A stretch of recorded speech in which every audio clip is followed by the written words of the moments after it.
Alma loved her basket. She'd bought it in a market whilst on holiday in a strange little country somewhere in the middle of Europe. The country doesn't exist anymore. It disappeared during one of the small civil wars. It wasn't swallowed up by a neighbouring country, it just disappeared. Fed up with its feuding neighbours, it just decided to go it alone and popped off into another dimension, leaving a 10-mile square patch of nothingness in Central Europe. Alma liked to think that the basket brought with it some of its country's magic, and if she was ever in trouble she could use it to escape. One day she was able to test this theory. It was a bright sunny day, but the clouds were gathering on the mountain ridge, and they looked pissed. Alma needed to go to the shops, and couldn't decide whether to go out in short sleeves, or to put on a raincoat. She opted on short sleeves with the raincoat stuffed into her basket.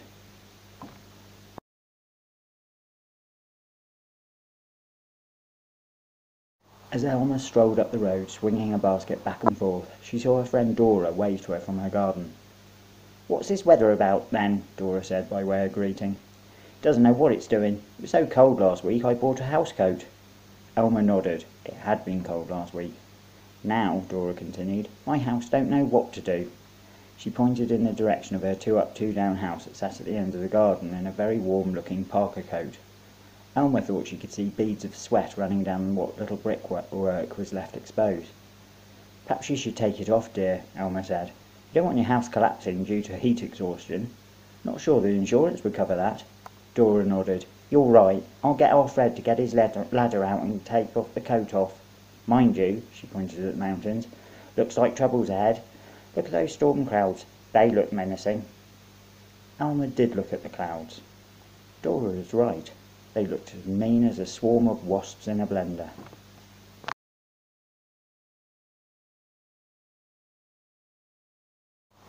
Alma waved goodbye to Dora and marched towards the town, her basket in her hand. She needed to get back before that storm broke. The clouds were gathering thick and fast. She made it halfway there before she felt the first spot of rain.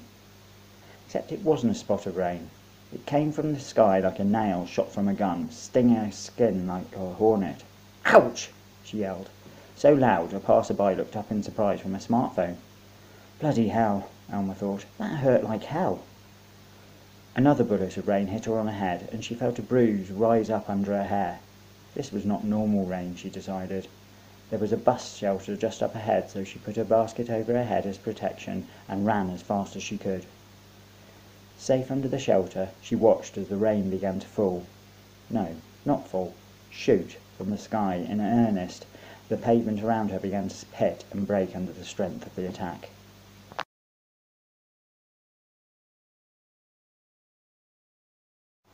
Alma sat in the bus shelter and watched the rain smash down around her. She was worried that the shelter itself might not be able to survive much more of a pummelling. She toyed with the idea of making a dash for it, but a car came screeching round the corner, all dents and no glass, and what looked like a very scared old man driving it, and she decided that if the rain didn't kill her, then someone trying to escape it most likely would. She removed the basket from her head and tapped her beehive hairstyle back into place. She used so many products to keep it that way it hardly moved, but she could feel a hole where the rain drop had driven its way through to her head. She watched the end of the world around her and was suddenly reminded of a dream she had of a sad and confused, all-seeing woman who wreaked havoc on the earth with the power of her mind. Alma wondered whether this was what was happening.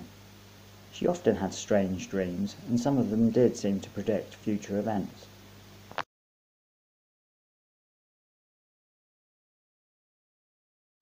Come to think of it, Alma only started to have vivid dreams that seemed so real and seemed to come true in some way after she'd visited Europe, and more specifically, Goodbye Nice to Have Seen You, the small country that simply disappeared one day. In fact, she thought as the rain crashed into the shelter above her head, the dream started only after she bought the very basket she held in her hand. She remembered the day she bought the basket, as clear as if it was yesterday. She remembered the smell of the market, the colours of all the strange vegetables, and the sound of people speaking the strange mixture of languages that seemed so foreign and at the same time familiar. The basket seller, a woman, bent with age and a lifetime of hard work, waved her cane at Alma as she strolled past. "Come and buy this basket," she shouted, and pointed her cane at a beautiful woven basket at her feet. "It'll bring you luck and adventure, and all your dreams will come true." Elmer had laughed. She thought the woman was exaggerating, trying to sell her something that could not be.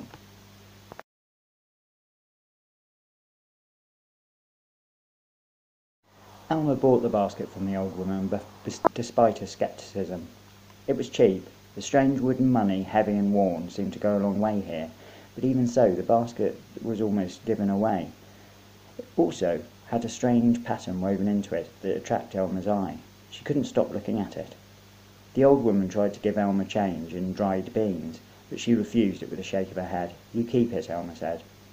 The woman thanked her with a toothless grin. She waved her cane at Elmer and said something in her language that Elmer couldn't understand.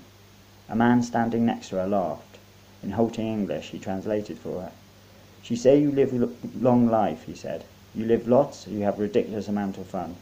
Elmer smiled at the man and the old woman. "Thank you, I hope I do." The old man said something to the market seller and she shook her head. "I tried to buy same basket," he said, "but she say only one like yours. I make do with carrier bag."